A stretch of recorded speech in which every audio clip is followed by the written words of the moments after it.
बहुत ज़रूरी है जानना परमेश्वर का उद्देश्य क्या था आपको बनाने के लिए, क्यों परमेश्वर ने आपको बनाया। क्योंकि अगर आप इस बात को नहीं जानेंगे, आप वैसा फंक्शन नहीं कर पाएंगे जैसे परमेश्वर चाहता है कि आप फंक्शन करें।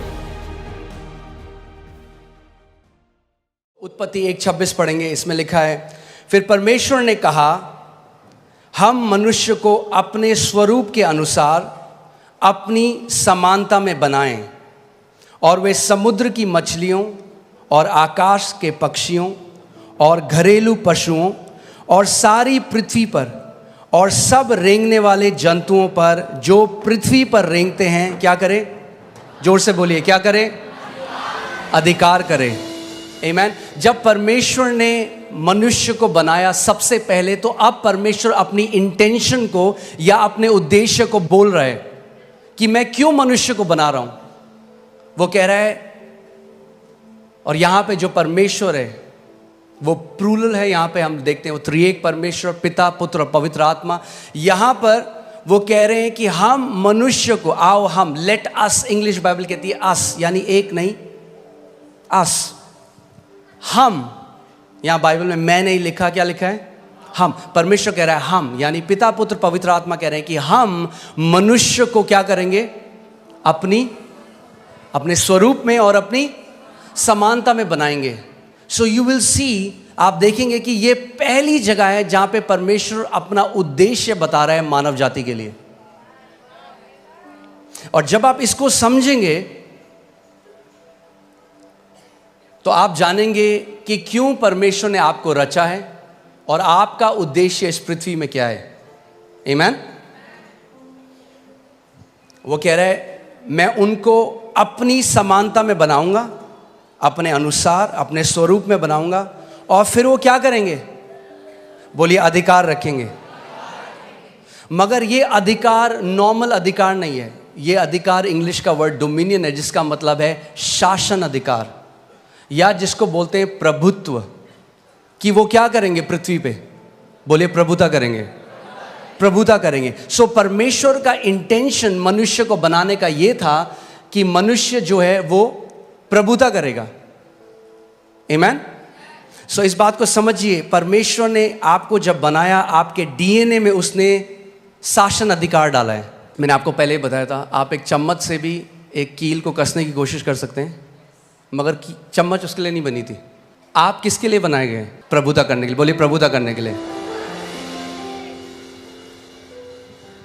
शैतान नहीं चाहता आप इस बात को जाने, क्योंकि सब रेंगने वालों के ऊपर भी प्रभु ने कहा तुम प्रभुता करोगे। और अदन की वाटिका में क्या आया था? रेंगने वाला आया था, मगर उन्होंने प्रभुता नहीं करी उसके ऊपर।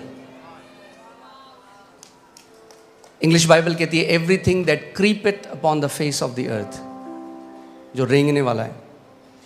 आमीन। सो परमेश्वर ने जब हमको बनाया, मैंने आपको पहले भी बताया था कि परमेश्वर, जेनेसिस में लिखा है, आदि में उसने आकाश और पृथ्वी की रचना करी। आकाश या हेवेंस जो बाइबल में कहती है, वो बात करता है अनसीन रेल्म की, अनदेखी। परमेश्वर का जो राज्य है आप इन आंखों से नहीं देख सकते, मगर वो इस जो आप आंखों से देख रहे हैं उससे भी ज्यादा वो रियल है। आमीन। उससे ज्यादा वो रियल है। आप आंखों से उसको नहीं देख सकते, बट वो रियल है। और परमेश्वर ने पृथ्वी की रचना करी। और परमेश्वर ने जब मनुष्य को बनाया तो क्या किया? सबसे पहले जब उसने मनुष्य को बनाया, बाकी सब चीज़ों को जो उसने बनाया अपने मुंह के वचन के द्वारा बनाया, मगर जब उसने मनुष्य को बनाया तो उसने उसको कैसे बनाया? अपने हाथों से उसने मिट्टी ली और एक मिट्टी से उसने हमारे शरीर को बनाया और अपनी आत्मा को मनुष्य के अंदर डाल दिया, जिसको हम इंग्लिश का शब्द ह्यूमन है, जो दो शब्द से मिलकर आता है, ह्यूमस यानी मिट्टी, और मैन जो हिब्रू भाषा में इश जिसका मतलब है आत्मा। तो परमेश्वर ने ये किया कि परमेश्वर ने कहा कि जो मनुष्य मैं बना रहा हूं, जो मिट्टी के अंदर मैं अपनी आत्मा को डाल रहा हूं, उनको मैं अधिकार दे रहा हूं इस पृथ्वी के ऊपर। किसी आत्मा को अधिकार नहीं है पृथ्वी के ऊपर। आप समझ रहे हैं मेरी बात? किसी भी आत्मा को, और परमेश्वर भी स्वयं आत्मा है। सो जब परमेश्वर ने पृथ्वी मनुष्यों को दी तो वो उस चीज से बाहर आ गया। उसने कहा तुम अधिकार रखो, उसने नहीं कहा हम अधिकार रखेंगे। उसने कहा तुम अधिकार रखो। आज लोग बोलते हैं अजी परमेश्वर तो सब चीज़ जी उसकी मर्जी के बिना तो पत्ता भी नहीं हिलता, सब चीज़ तो परमेश्वर कंट्रोल कर रहा है। मैं आपसे एक सवाल करता हूँ, क्या परमेश्वर आपको कंट्रोल कर रहा है? आप कंट्रोल हुए आज तक परमेश्वर से? और अगर हम परमेश्वर के कंट्रोल में नहीं है तो कैसे हम कह रहे हैं बाकी सब कुछ वो कंट्रोल कर रहा है? जैसे वो आपको कंट्रोल नहीं कर रहा वैसे वो किसी को भी कंट्रोल नहीं कर रहा। अगर परमेश्वर कंट्रोल करना चाहता तो मनुष्य को शासन अधिकार देता ही नहीं। उसने शासन अधिकार इसीलिए दिया, उसने बोला तुम कंट्रोल करो पृथ्वी को, मैं तुम्हें अधिकार दे रहा हूं। आमीन। कहेंगे ये जानना क्यों जरूरी है? ये जानना बहुत जरूरी है। अगर ये आप नहीं जानेंगे, यद्यपि आप पुत्र हैं, एक दास की तरह जीवन को जिएंगे। जो मसीह यीशु ने हमारे लिए मिराज छोड़ी है, जो इतनी महान है, इतनी ग्रेट है, आप कभी उस तक पहुंच नहीं पाएंगे। आमीन। इसीलिए हमें जानना है कि क्यों परमेश्वर ने हमें बनाया, हमारी सृष्टि करी और कैसे हम उस अधिकार में चल सकते हैं। आमीन। सो परमेश्वर ने आदम को बनाया, मगर सबसे पहले हमें देखना है कि आदम को परमेश्वर ने क्या बनाया था। सो लूका 3:38 जब आप पढ़ेंगे उसमें लिखा है इससे ये आया, इससे ये आया, इसने इसको पुत्र को जना, इसने इसको जना, और वह एनोश का, और वह शेत का, यानी एनोश शेत का, और वह आदम का, यानी शेत आदम का, और वह पढ़िए परमेश्वर का पुत्र था। तो आदम कौन था? आदम कौन था? परमेश्वर का पुत्र। परमेश्वर ने सबसे पहले मनुष्य को जब बनाया तो नौकर नहीं बनाया, पुत्र बनाया। और जब पुत्र बनाया तो पुत्र को अधिकार दिया शासन करने का, प्रभुता करने का, डोमिनियन करने का। आमीन। सो पहला आदम क्या था? पुत्र था। मैं चाहता हूं भजन संहिता 8 में चले जाएं। भजन संहिता 8 उसकी मैं 4 अध्याय से पढ़ूंगा, आप इसको ध्यान से सुनिएगा। तो फिर मनुष्य क्या है कि तू उसका स्मरण रखे, और आदमी क्या है कि तू उसकी सुधि ले, क्योंकि तूने उसको परमेश्वर से थोड़ा ही कम बनाया है। किसने बनाया मनुष्य को परमेश्वर से थोड़ा ही कम? परमेश्वर ने। लोग कहते हैं अच्छा तुम क्या समझ रहे हो अपने आप को? परमेश्वर के पुत्र जो उसने हमें बनाया है। अब कोई अगर आपको बोले अच्छा ये उनकी तरह बात कर रहा है, आपके पापा की तरह, कहना हाँ जी वो मेरे पापा हैं।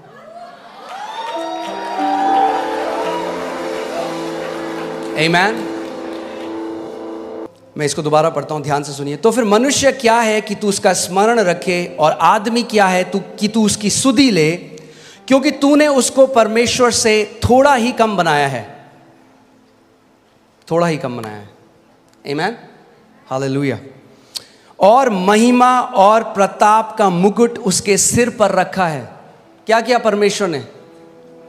महिमा और प्रताप का मुकुट मनुष्य के सर पे रखा है। ये था जो परमेश्वर ने हमें बनाया था। मगर देखिए हम कहां से कहां गिर गए। आमीन। कई लोग कहते हैं हम बंदर से आए हैं। अब उनका मुझे नहीं पता, हम तो परमेश्वर से आए हैं। हम जू से नहीं, हम स्वर्ग से आए हैं। आमीन। हालेलुया। अब देखिए उसके बाद परमेश्वर ने क्या किया।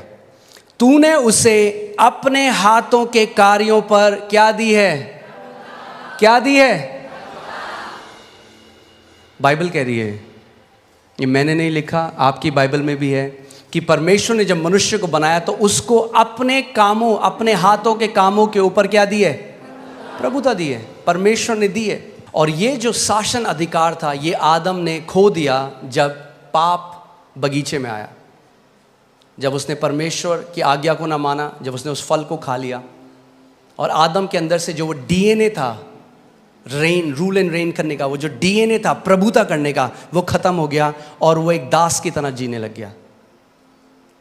और जब प्रभु यीशु मसीह आया तो जो पुत्र था, ध्यान से सुनिएगा, जो पुत्र था उसने पुत्र का अधिकार खो दिया। सुन रहे हैं आप? मगर जब प्रभु यीशु मसीह आया तो सबसे पहले उसने हमें क्या दिया जब हम यीशु को ग्रहण करते हैं? यूहन्ना 1:12 लगाइए और मैं चाहता हूं हम सब साथ मिलकर इसको पढ़ेंगे। रेडी हैं आप लोग? यूहन्ना 1:12 देखते हैं बाइबल क्या कहती है। परंतु जितनों ने उसे ग्रहण किया उसने उन्हें परमेश्वर की संतान होने का अधिकार वापस दे दिया।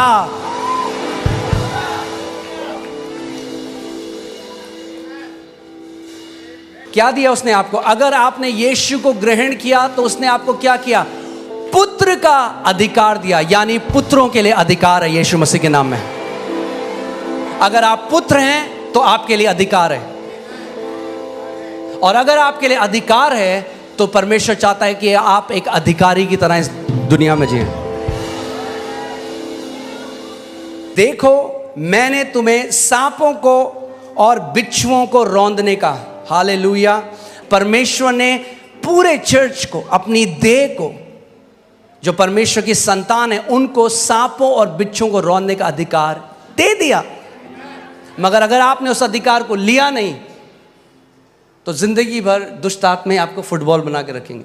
तो वेट मत करिए डोमिनियन में बढ़ने का कि जब तक आपको कोई ऐसी न्यूज़ ना आ जाए कि भाई कोई बहुत भयंकर बीमारी हो गई है। अगर हम जुखाम में प्रभुता नहीं कर पाए, छोटे से सरदर्द में प्रभुता नहीं कर पाए, तो बड़े में भी नहीं कर पाएंगे। छोटे से शुरू करना शुरू करिए। छोटा सा पेट में दर्द होता है, जब भी कोई बीमारी आती है ना, उससे पहले बोलते हैं प्रिलिमिनरी, क्या बोलते हैं, ऐसे कुछ बोलते हैं, सिम्टम या लक्षण आते हैं। पहले आपको पता लग जाता है कि बुखार आने वाला है, आप कहेंगे मुझे थोड़ा हरारत हो रही है। वो हरारत है टाइम अधिकार लेने का। वेट मत करो जब 104 हो जाए बुखार होता, बोलो ओ प्रभु तेरे कोड़े खाने से।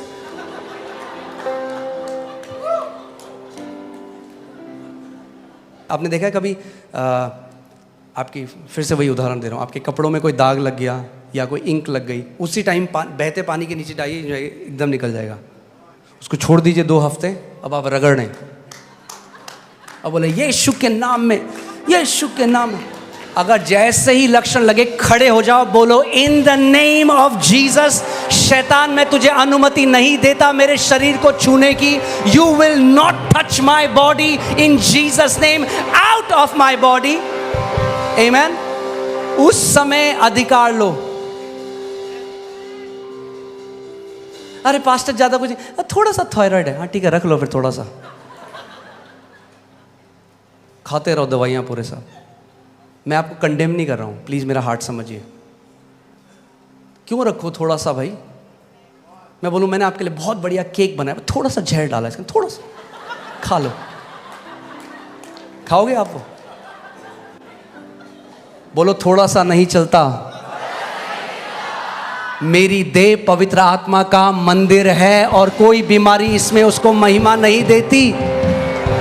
आप जानते हैं आदन के बगीचे में एक सांप आया था ईव के पास, आज भी आता है आपके पास, मगर अब प्रभु यीशु मसीह ने आपको सांपों को और बिच्छुओं को रौंदने का अधिकार दिया है।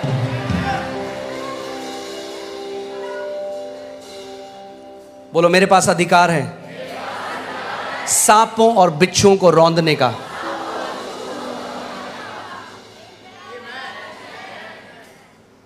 आगे बढ़ते हैं। और शत्रु की सारी सामर्थ पर अधिकार दिया है।